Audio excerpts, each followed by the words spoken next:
మంగమ్మ గారు. అమ్మా నమస్కారం. అమ్మా నమస్తే. నమస్తే. ఎక్కడున్నారు మీరు? అమ్మా పందిరి ముహూర్తం చూడమంటే ఇప్పుడే మీ వియ్యాల వారింటికి వచ్చాను. ఆహా, అక్కడ బాధ్యతలు కూడా మీరే తీసుకున్నారా? అంతా తమ దయ. చెప్పండి అమ్మా, ఏమిటి ఫోన్ చేశారు? ఏం లేదు, చిన్న సందేహం వచ్చింది, తీర్చుకుందామని.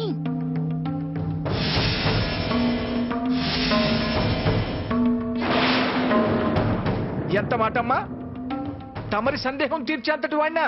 ఎంతైనా శాస్త్రం చదివిన వారు కదా. విషయం ఏమిటమ్మా? ఏం లేదు పంతులు గారు, సీత పుస్తెల్లో 5 క్యారెట్ల ఒరిజినల్ పెడదాం అనుకుంటున్నాను. సీత జాతకం మీ దగ్గర ఉంది కదా, ఒకసారి చూసి ఒరిజినల్ పెట్టచ్చో లేదో చెప్తారా? తప్పకుండా అమ్మా. ఒక్క నిమిషం అమ్మా, ఫోన్ చేస్తాను. మళ్ళీ మీరు ఫోన్ చేయటం ఎందుకు, నేను లైన్లోనే ఉంటాను. చూసి చెప్పండి. అలాగేనమ్మా.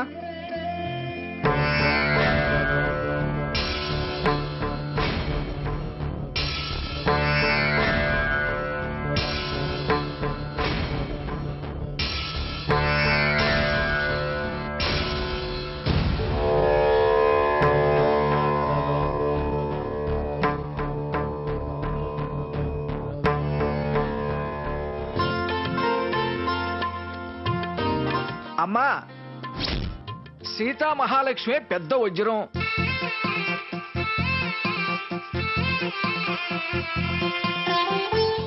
అందుకే తమరింటి కోడలవుతోంది. ఒక్క వజ్రం ఏమిటమ్మా, 100 వజ్రాలు పెట్టొచ్చు.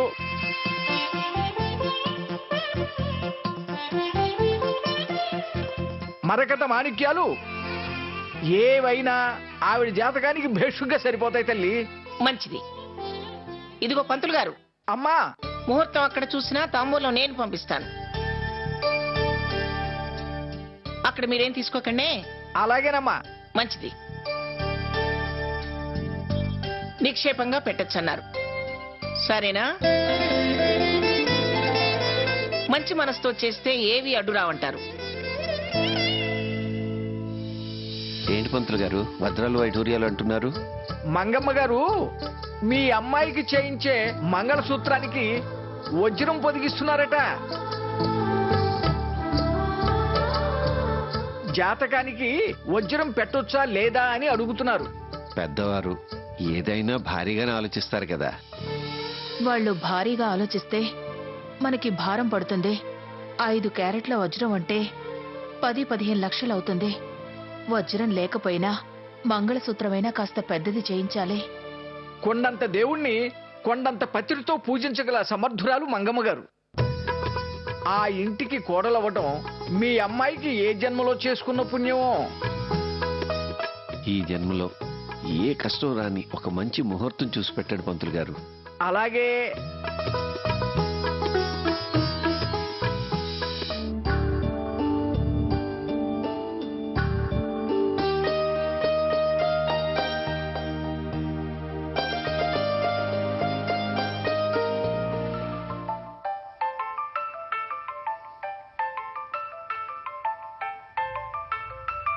అక్క, నీకు ఫోను.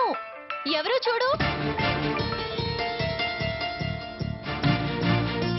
హలో సీత,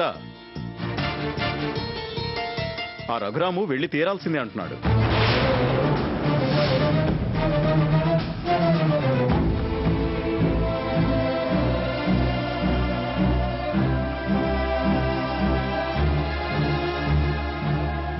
నువ్వు లీవ్లో వెళ్ళి వాడు లాంగ్ లీవ్లో వెళ్తే మొత్తం వర్క్ ప్రాబ్లం అవుతుంది.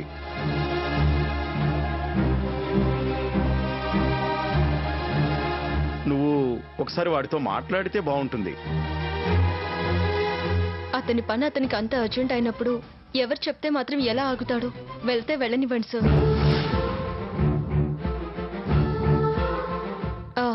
నేను ఒక పని చేస్తానులేండి. పెళ్లికి ఇంకా 2 రోజులు ఉందనిగా తప్ప మిగతా రోజుల్లో ఏదో ఒక టైంలో వచ్చి ప్రోగ్రామ్ నేను రికార్డ్ చేసి పెడతాను. ఎందుకక్క రఘురామ్ లీవ్ లో వెళ్తున్నాడు? నీకు అవసరమా? ఏంటి సీత? సారీ సార్, మిమ్మల్ని కాదు స్వర్ణని. Programme disturb అవుతుందేమోనని. కాకుండా చూస్తానులేండి. సరే సీత, ఇవాళ వస్తున్నావు కదా? సరే సార్, వస్తాను. సరే సీత, బాయ్. బాయ్.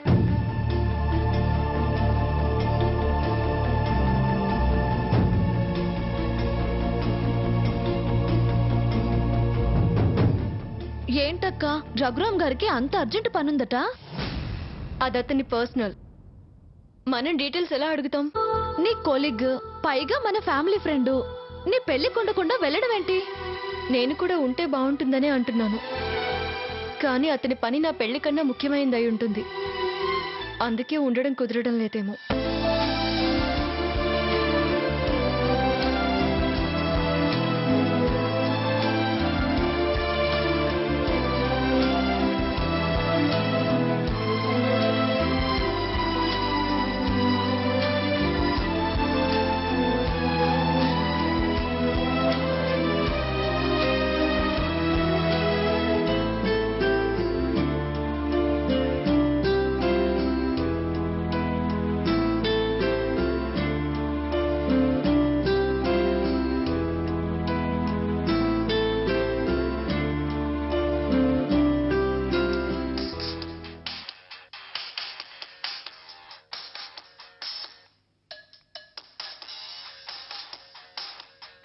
సీత గారు ఫోన్ చేస్తున్నారేంటి?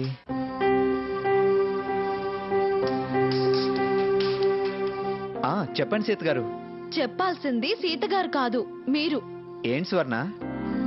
పర్వాలేదే, మేం గుర్తున్నామే. ఏంటండి అలా మాట్లాడుతున్నారు? అలా ఇలా కాదు, వివరంగా మాట్లాడాలి. పార్క్ వస్తారా? ఏం మాట్లాడాలి? వస్తారా రారా? వస్తాను. అయితే 10:30 కల్లా పార్క్ లో ఉండాలి. అలాగే.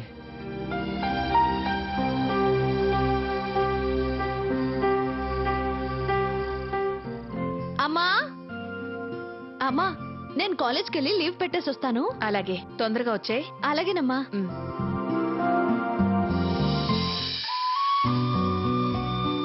ఏంటి స్వర్ణ, ఏదో మాట్లాడాలని రమ్మన్నావు? మీరు వెళ్తున్నారని తెలిసి రమ్మన్నాను. ఏంటి నువ్వనేది? మీరు చేస్తున్న పనేంటి అని నేను అడగాలి. నేనేం చేస్తున్నాను? రఘురామ్ గారు, మా అక్క పెళ్ళని మీకు తెలుసు కదా?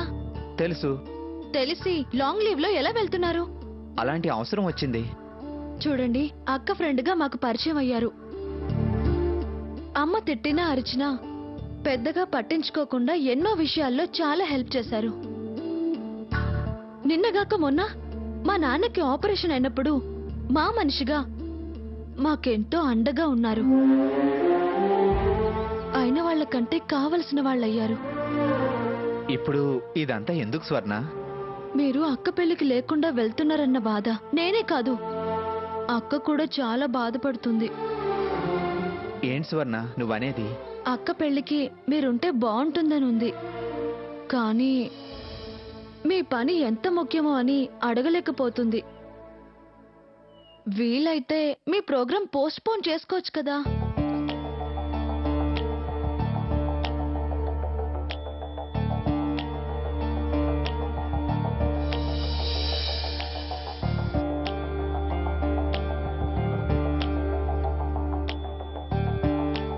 అక్కకే కాదు, మీరు మా ఇంట్లో అందరి అభిమాని అయ్యారు. మా ఇంట్లో మనిషి అయ్యారు. మీరు పెళ్లికి లేకపోతే ఎలా? అక్క మేము ఫీల్ అవ్వకుండా ఉండాలంటే మీరు తప్పకుండా పెళ్ళయ్యేదాకా ఉండాలి. ప్లీజ్ అండి. మీ పని అక్క పెళ్ళైన తర్వాత వెళ్ళి చూసుకోవచ్చు కదా? ఏంటండి, ఏంటి ఆలోచిస్తున్నారు? ఇది నా పర్సనల్ రిక్వెస్ట్ కాదు, మా అక్క రిక్వెస్ట్ అనుకోండి. తన వల్ల ఎవరూ ఏ ఇబ్బంది పడకూడదని మిమ్మల్ని ఉండమని అడక్కపోవచ్చు. తన సంగతి మీకు తెలుసు కదా? ఈ పెళ్ళయ్యేదాకా ఉండండి రఘురామ్ గారు.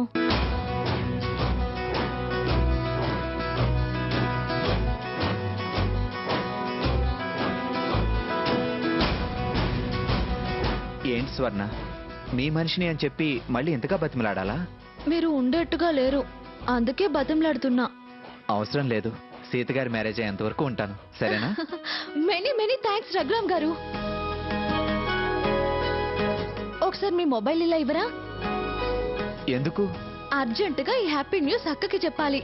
ఇవ్వండి.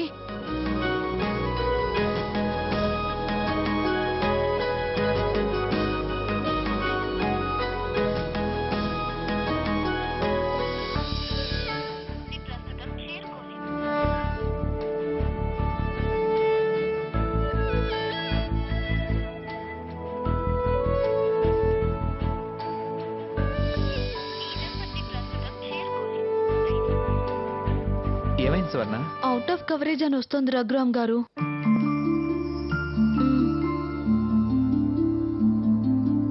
ఇంటికి వెళ్ళాక చెప్తువు గాని, వెళ్దాం పద. మ్మ్.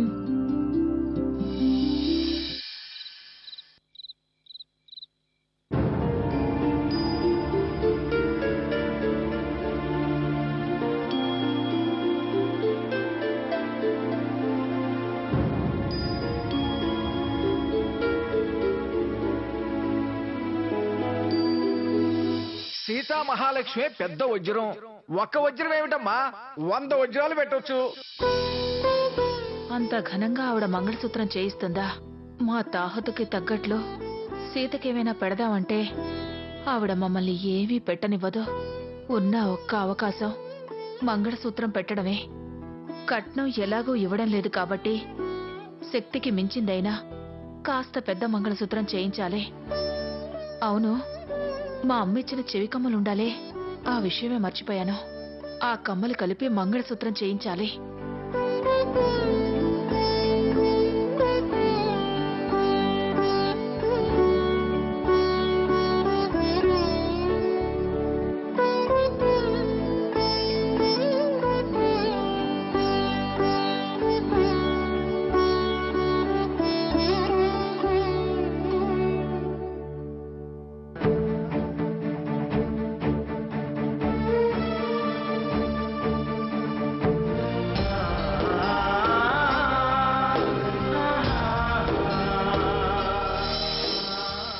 సావిత్రి, ఇవి మా అమ్మమ్మ పుస్తలు పెట్టి మా అమ్మ నాకు చేయించిన చెవికమ్మలు.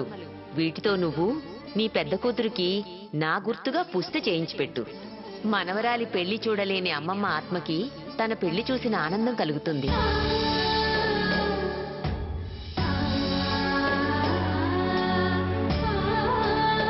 అమ్మా, నీ మనవరాలి పెళ్లి దాని అత్తింట వజ్రం పెట్టిన పుస్తె చేయిస్తున్నారు.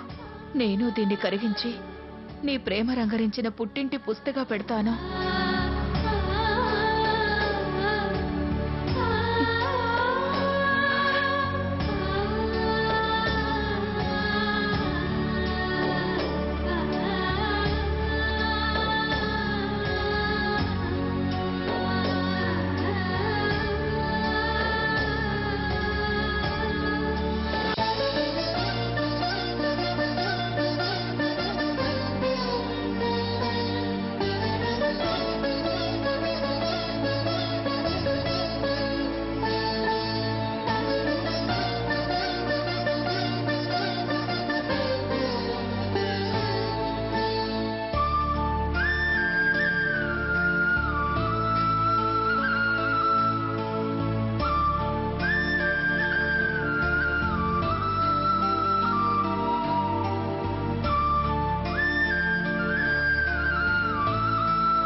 సావిత్రి,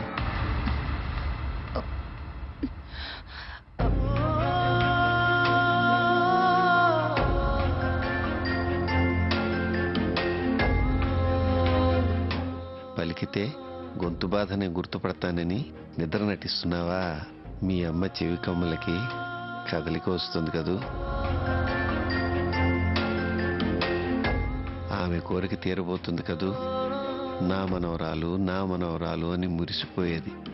ఆమె ఆత్మ తృప్తిపడే రోజులు దగ్గరికొచ్చాయి.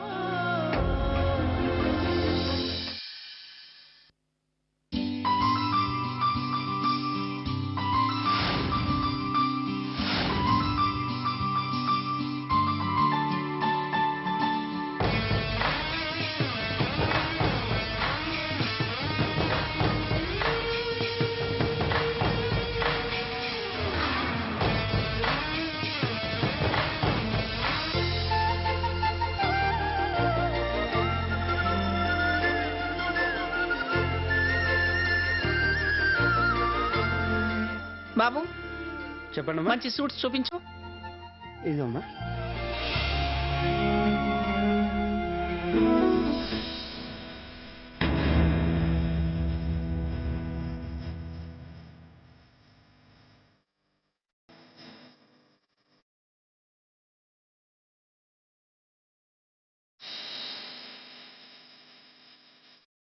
ఆ వైట్ తీయండి.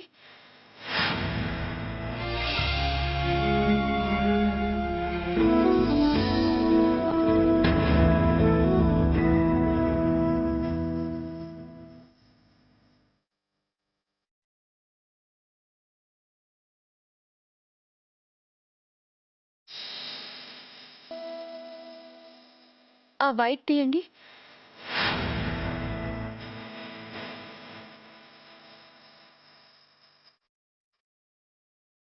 సాకేత్, ఈ సూట్ మీకు చాలా సూపర్ గా ఉంటుంది. వైట్ కదా, చాలా డిగ్నిఫైడ్ గా ఉంటుంది. ఆ పసుపు పారాని కళ్యాణ తిలకం దిద్దగానే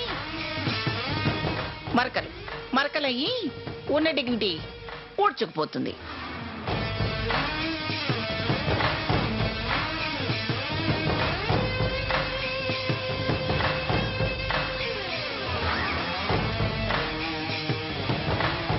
సాకేత్, ఆ స్నఫ్ కలర్ చూడరా, చాలా బాగుంటుంది.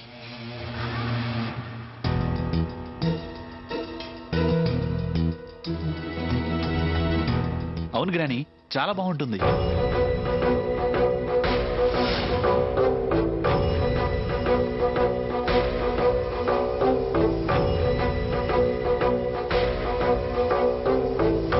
మీ సెలక్షన్ మీరు చేసుకునేటప్పుడు నన్నెందుకు తీసుకొచ్చారు సాకేత్? కరెక్ట్ క్వశ్చన్ అడిగింది. నువ్వు సూపర్ సెలక్షన్ చేస్తావని నిన్ను రమ్మన్నా. ఇలా చీప్ సెలక్షన్ చేస్తావని నాకు తెలియక